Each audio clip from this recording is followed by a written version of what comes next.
उत्तर प्रदेश में चुनाव है और आप सबको जानने में दिलचस्पी है कि कल मुलाकात हुई थी। बिल्कुल। उसके बाद हम लोग गठबंधन में कितनी सीटों पर जा रहे हैं, कहां से लड़ने वाले हैं, ये सब चीजें आपके मन में। मैं भी 2 दिन से मीडिया के लोगों से बात नहीं कर रहा था क्योंकि मैं भी अपनी चीजों को फाइनलाइज कर रहा था, क्योंकि आदमी जो जितना आदमी बड़ी बड़ी बातें करता है या कुछ भी कहता है उन बातों पे उसका टिका रहना बहुत जरूरी होता है। तो मैं उतना ही बोलता हूँ जितना मेरे अंदर हिम्मत होती है, उससे फालतू नहीं बोलता हूँ। मैं समझता हूँ कि 6 महीने पहले से हमने भी ये प्रयास किया था कि बहुजन समाज 85% बहुजन समाज इकट्ठा हो, जिसके लिए हमने अखिलेश जी पे भरोसा किया कि वो इस आंदोलन को आगे बढ़ाएंगे। और 6 महीने से लगातार हमारी मुलाकातें भी हुई, सकारात्मक बातें। हमारे जो मुद्दे थे, क्योंकि आप जिसके साथ गठबंधन में जा रहे हैं, क्योंकि सरकार बनने के बाद वो तानाशाही हो जाता है और पिछला कुछ इस तरह का कार्यकाल भी एक लंबा समय का रहा है। तो जो मुद्दे थे जैसे प्रमोशन रिजर्वेशन का मामला, सामाजिक न्याय का मामला, बैकलॉग का मामला, सब पे बात हुई। मुस्लिम साथियों को भी उन्होंने 18-19% आरक्षण देने की बात की थी। सब चीजें बात होने के बावजूद मैं समझता हूं कि सब चीजें, क्योंकि घोषणा करना और उन पे खड़े रहना, मुझे जवाब देना है समाज को। 2 अप्रैल के मुकदमे सरकार ने लगाए, इस सरकार को रोकने का हमने तमाम तरह से प्रयास किया और इसलिए से 2 दिन से मैं यहाँ हूं। 1 महीना 10 दिन से हमारी बातचीत चली और अंत तक पहुंची, क्योंकि पिछले 9 साल से लगातार हम बहुजन समाज के लोगों को इकट्ठा करने का काम कर रहे हैं।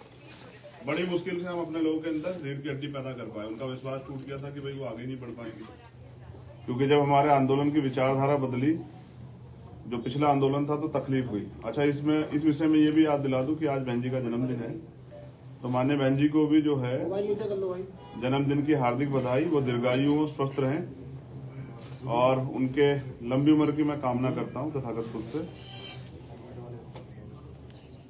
भरपूर प्रयास किए गए, क्योंकि हमारे लोगों का एक भरोसा है। पिछली बार जो अखिलेश जी की सरकार में हुआ, उनको ये डर है कि अगर हमारा लीडर वहां नहीं होगा तो कल जो सरकार बन जाएगी हमारे लोगों के वोट से, तो मुझे नहीं लगता कि उनपे सारे मुद्दों पे बात हो पाए, क्योंकि जो उनकी पार्टी से शेड्यूल कास्ट के लीडर जीत के जाएंगे या नहीं भी जाएंगे, वो बेचारे अपने राष्ट्रीय अध्यक्ष के प्रति खिलाफ नहीं हो सकते। पूरी जिम्मेदारी से 2 दिन यहाँ रहने के बाद, सारी पार्टी कार्यकर्ता बात करने के बाद, सारी चीजों को छोड़ के हमने तय किया कि बीजेपी को रोकना है, किसी भी कीमत पर रोकना है। हम लोग बीजेपी को सत्ता में नहीं आने देंगे, क्योंकि मैं निर्दोष होते हुए 16 महीने जेल में रहा, 100 से ज्यादा मुकदमे। आज भी आप देख लो कि प्रेस को नहीं करने दे रहे हैं। मुख्यमंत्री खुद प्रेस करते हैं, प्रधानमंत्री मास्क उतार के घूमते हैं सारे में। तो बीजेपी ने जो 69,000 शिक्षक भर्ती घोटाले के, इन सबको रोकने के लिए हमने एक कदम बढ़ाया। सकारात्मक रही सब चीजें, लेकिन अंत समय में मुझे लगा कि अखिलेश जी को दलितों की जरूरत नहीं है। वो इस गठबंधन में दलित नेताओं को, दलित लीडरशिप को नहीं चाहते। वो चाहते हैं कि उनको दलित वोट करें, लेकिन मेरा डर ये था कि अगर दलित उनको वोट कर देंगे तो कल जो उनके ऊपर एक आरोप पिछली सरकारों में भी रहा, क्योंकि मान्यवर काशीराम साहब को मैं नेता मानता हूँ, उन्होंने भरोसा करके नेताजी को मुख्यमंत्री बनाया, फिर क्या हुआ आपके सामने। इसी डर को समाज के अंदर डर था। सारे बुद्धिजीवियों ने, हमने खुद में भी चर्चा की, सब लोगों ने कहा कि आप खुल के बात कीजिए कि कल ऐसा तो नहीं कि सरकार जाने के बाद, सरकार बनने के बाद जो है हम अपने विषय पे बात ही ना कर पाए, दलितों के साथ फिर वो शोषण हो, घर जलाए जाए, उनकी जमीन कब जाए, उनको पीटा जाए, उनको सता जाए, महिलाओं के रेप हो, हाथरस जैसे कांड हो। और 2 दिन में निराशा हुई कि 1 महीना 10 दिन के बाद उन्होंने कल अपमानित किया। ये दुखद।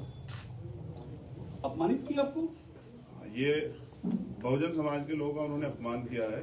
किसने सर? अखिलेश यादव ने। मुझे ये भरोसा था कि वो भी 85% बहुजन समाज के लोगों को इकट्ठा करने का प्रयास करेंगे, क्योंकि हम सब लोग भाजपा को रोकने का प्रयास कर रहे थे। मैं समझता कि यहाँ पीठ के दर्द के बाद भी 2 दिन से हूँ कि किसी तरह से बात सकारात्मक हो जाए, लेकिन कल आने के बाद उन्होंने कहा था कि मैं शाम तक बताता हूँ, उनका जवाब अभी तक नहीं। तो मैं समझता हूँ कि वो इस गठबंधन में दलित समाज के लोगों को नहीं चाहते, जबकि बड़े पैमाने पे हमारे साथी जो हैं, जो कार्यकर्ता, जिनकी वजह से आज चंद्रशेखर यहाँ बैठे हैं, बीमार में आजाद समाज पार्टी के, उनकी ये मन था कि वो बीजेपी को रोकने के लिए इस गठबंधन का हिस्सा बने। मैंने कल ट्वीट भी किया था, आप सब लोगों ने अपने मीडिया के माध्यम से चलाया, तो मैंने कहा था कि आप अगवा हैं, आपकी जिम्मेदारी है। दलित समाज, पसमानदा समाज, आज का दस्तकार समाज, पीड़ित समाज, वंचित समाज, पिछड़ा वर्ग के सारे नेता आपके साथ इसलिए इकट्ठा हो रहे हैं कि आप सामाजिक न्याय करेंगे। लेकिन मुझे लगता है कि अभी अखिलेश जी सामाजिक न्याय का मतलब नहीं समझ पाए। सामाजिक न्याय कहने से नहीं होता है। हम काशीराम साहब को मानने वाले लोग, जिसकी इतनी संख्या वाले, उसकी इतनी हिस्सेदारी की बात करते हैं, तो 25-25.5% दलितों की हिस्सेदारी ये है कि वो उनको गठबंधन में नहीं रखना चाहते। मीडिया के लोगों से मुझे शिकायत है कि बिना मेरे किसी ऑफिशियल स्टेटमेंट के, ना उनके कोई ऑफिशियल स्टेटमेंट के, आप लोगों ने भी किससे कहीं से खबरें चला दी कि ये सीट मिल रही है, वो सीट मिल रही है। नहीं चंद्रशेखर जी, TV9 ने चलाया, हमने नहीं चलाया। और मैं उन साथियों से भी कह रहा हूँ कि कम से कम पत्रकारिता गरिमा तो बना कर TV9 ने चलाया। काफी सारी बातें नाम लेकर स्टेटमेंट क्लियर दीजिए। और आगे की रणनीति आपकी क्या है? देखिए, मैं फिर मैं यही कह रहा हूँ ना कि 1 महीना 10 दिन से उन्होंने हमसे बात की, तय करके रखा और हमसे कहा कि आप परेशान मत हो। मैंने उनसे कहा कि आप बड़े भाई हैं, क्योंकि उनको चिंता हो या ना हो, वंचित वर्ग के लोगों की हमें चिंता है। मैं प्रमाणित भी करता हूं कि पिछले 5 साल में समाजवादी पार्टी के राष्ट्रीय अध्यक्ष किसी एक दलित की हत्या पे, रेप पे, कितने बड़े बड़े मामले में नहीं गए उनके घर। फिर भी हमने सारी चीजों को दरकिनार करके स्वाभिमान सम्मान की लड़ाई लड़ने वाले चंद्रशेखर उनके घर गए, 3-3 बार उनसे मुलाकात की, उनसे अपील की कि इसको बना लेते हैं। लेकिन वो शायद किसी मन से तय करके बैठे कि हमें दलितों की लीडरशिप नहीं खड़ी होने देनी। वरना मैं समझता हूं कि कल जब मैंने उनसे कह दिया था कि आप बड़े भाई आप तय कर लें, तो उनको मुझे बुलाना चाहिए। वो तो इसमें रोज दलित वंचित आपकी क्या मांगे थी उनसे जिनको उन्होंने नहीं माना? स्पेसिफिक अभी भी नहीं हो रहा है नहीं हो रहा है। चल रही है प्रेस कॉन्फ्रेंस, चैनलों पे एक स्पेसिफिक लाइन क्लियर बिल्कुल की क्या हुआ है? हुआ ये है कि अखिलेश जी के ऊपर मैंने कल जिम्मेदारी छोड़ी थी वहां से आने के बाद कि आप तय कर लें कि आप हमें गठबंधन में चाहते हैं, क्योंकि बात सीटें और ये सब चीजें कई मायने रखती है। कल हम उनके लिए प्रयास करेंगे कि उनकी सरकार बन जाए, तो उनमें हमारे हितों की रक्षा होगी या नहीं होगी। कुछ मुद्दों पे वो, जैसे प्रमोशन में रिजर्वेशन का बिल फाड़ा गया, उन्होंने मना कर दिया कि वो इस पे नहीं करेंगे। तो हम दलितों और पिछड़ों के लिए चाहते थे कि भाई प्रमोशन रिजर्वेशन के बिल पे स्थिति साफ करें, बैकलॉग पे। कहने से नहीं होगा, आपको देना पड़ेगा जवाब, आपको नोट बना के देना पड़ेगा। हमारा यह था कि आपको कहनी पड़ेगी मजबूती से बात कि हम करेंगे। और हमारे लोगों को ये लगता है कि जब आप वहां नहीं हैं तो उनके कहने से फर्क नहीं पड़ता, वो करेंगे नहीं। क्योंकि पिछले भी हम पे एक उदाहरण है, लंबे समय से कितने मामले हुए हैं और अखिलेश जी चुप्पे साबित करते हैं कि वो दलितों को, जैसे बीजेपी आज खेल कर रही है ना कि दलितों को खाना खा रही है, वो आज भी साबित कर रही है कि लोकतंत्र में जहाँ सबको बराबर की हिस्सेदारी, सम्मान है, अवसर है, वहां वो भी जिस तरह खेल कर रही है। मुख्यमंत्री कल दलितों के खाना खाने गए, तो बीजेपी जैसा ही जो है ना व्यवहार उनका कल देखने को मिला। चंद्रशेखर भाई, एक सवाल आपसे ये है। चंद्रशेखर भाई देखिए, ये पहले तो ये क्लियर कर दें, एक छोटा सवाल है, बस 2 दिन से आप इंतजार कर रहे हैं ना। मैं भी 2 दिन से, मुझे 9 साल हो गए इस लड़ाई को लड़ते हुए। 9 साल से मैं इस लड़ाई को लड़ रहा हूँ और कभी भी दलित, पिछड़ों पे, आदिवासियों पे, पसमानदा पे कभी उनके हितों की रक्षा की बात होती है, चाहे CNP NRC का मामला हो। मैं पहला शख्स था जो जेल गया। नेता डर रहे थे कि मुसलमानों की लड़ाई लड़ेंगे तो यहाँ जो है दिक्कत आ जाएगी। मेरी चीजें ये है ना, जो आपने पिछले घोषणा पत्र थे, आपने तो उनको तो पूरा नहीं किया। इसलिए मैं उनसे चाहता था कि वो स्टेट अपना जो है ना वो फाइनलाइज करें, मजबूती से रखें, लेकिन वो नहीं चाहते हमारे मुद्दों बात करने। तो कहने से नहीं चलेगा, तो हमने तय किया है कि अभी हम समाजवादी पार्टी के साथ गठबंधन में नहीं जा रहे। अब हम, क्योंकि हमारे कार्यकर्ता जिन्होंने पिछले 6 साल से उत्तर प्रदेश में लड़ाई लड़ी है, घर घर जाके लोगों को तैयार किया है, बीजेपी के से हमने लाठियां खाई हैं, हमने मुकदमे झेले हैं। बीजेपी के खिलाफ जो है हम लोग लड़े हैं उत्तर प्रदेश में। CNP NRC का मामला हो, चाहे वो 69 शिक्षक भर्ती का मामला हो, हम सड़कों पे लड़े हैं।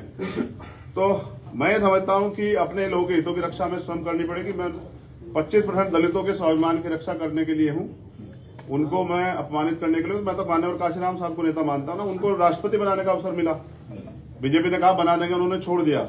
मेरी लड़ाई विधायक MP बनने की नहीं, लड़ाई सामाजिक न्याय की है। मैंने कल उनके पाले में छोड़ी थी, उनका जवाब लिया। मैं मानता हूं कि वो दलितों का नेतृत्व और दलितों की हितों के मुद्दों पे बात नहीं करना चाहते।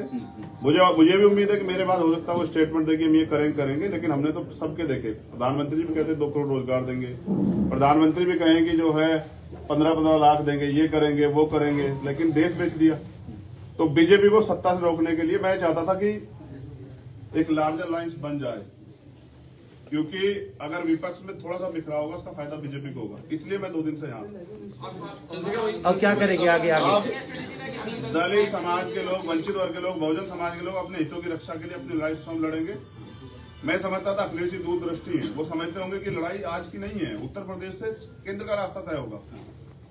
लेकिन पिछली बार जिस तरह से माननीय काशीराम साहब के साथ धोखा हुआ कि उन्होंने माननीय नेताजी को मुख्यमंत्री बनाया और वो फिर ठगे से रहे कि मैं इनका वजूद बना के जो है ना अपने लोगों को कमजोर नहीं कर सकता हूं, उनके हितों की रक्षा के लिए चुप नहीं रह सकता हूं। मैं सरकार में इसलिए नहीं शामिल होना चाहता कि अभी तो सरकार बनी भी नहीं है कि मैं अपने लोगों की हत्याओं पर, तमाम तरह की समस्याओं पर चुप हो जाऊं। मैं नौजवानों की बेरोजगारी के मामले चुप हो जाऊँ, ये मुझसे नहीं हो। अकेले लड़ेंगे क्या? सवाल आपसे ये है, अपने दम पे लड़ेंगे और प्रयास करेंगे जो अभी बिखराव विपक्ष है उसको एकजुट करें। अगर वो नहीं होगा तो अपने दम पे लड़ेंगे। चंद्रशेखर भाई एक सवाल आपसे ये है मेरा, कांग्रेस मायावती मैं फिर कह दूं आपसे, मैंने माननीय बहन जी से सबसे पहले प्रयास किया, वो हमारी नेता बड़ी है कि उनके साथ एक गठबंधन, मैंने खूब प्रयास किया।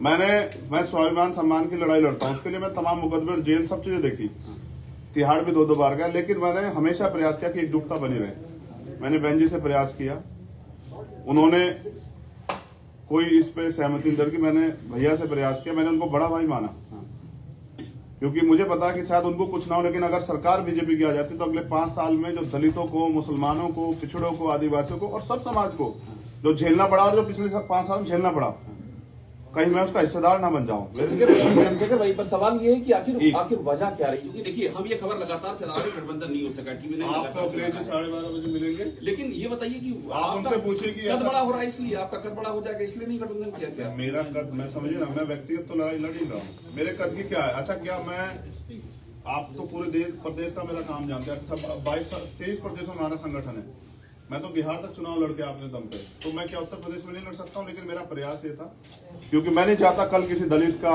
की बच्ची का, किसी मुस्लिम समाज की बच्ची का, किसी अन्य धार्मिक अल्पसंख्यक समाज समझ, किसी स्वर्ण समाज की बच्ची का भी रेप, हत्या हो। हमने देखा ना उन्नाव क्या हुआ, हमने देखा ना हाथरस क्या हुआ। इस बीजेपी को रोकने के लिए मैंने अपना स्वाभिमान दांव पे लगा दिया, जबकि मेरे वर्कर नहीं चाहते थे, वो चाहते थे कि हम अपने हितों की लड़ाई स्वयं लड़े। रमण साहब, मेरा एक सवाल आपसे ये है कि आप दूसरे असदुद्दीन ओवैसी हो गए हैं, क्योंकि ओवैसी के साथ भी कोई गठबंधन नहीं कर रहा है, आपको भी कोई अपने प्लेटफॉर्म पे नहीं लाना चाह रहा है? देखिए मैं क्या कह रहा हूँ, जब कोई अपने हितों के लिए लड़ता है ना तो वो उसको फिर कुछ ना कुछ तो सहना पड़ता। देखिए मैं सत्ता की, मेरी लड़ाई सत्ता कभी थी नहीं, ओवैसी के साथ सत्ता का सहारा लेके व्यवस्था परिवर्तन की लड़ाई थी। सत्ता को मैंने, जब सत्ता की बात चल रही थी ना, लोग चुनाव की तैयारी कर रहे थे, मैं आंदोलन लड़ रहा था 2 तारीख को, 2 जनवरी को भोपाल में, जो पिछड़े वर्ग के हितों की रक्षा के लिए